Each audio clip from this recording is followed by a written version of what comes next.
Hello and welcome back. In this video, we want to find the average value of a function on a closed interval. And it is given by the formula 1 over b minus a times the definite integral from a to b of f of x dx.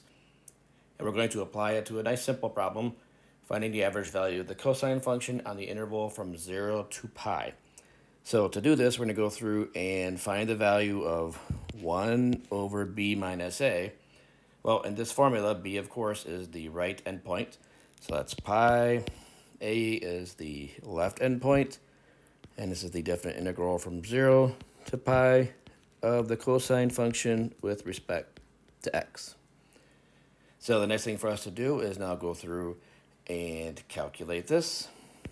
This is 1 over pi, integral of 0 from 0 to pi of the cosine of x dx, and that's going to be equal to 1 over pi times the sine of x evaluated from 0 to pi.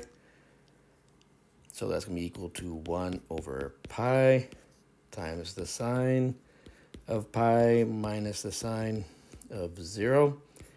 And both of those numbers, of course, are equal to 0.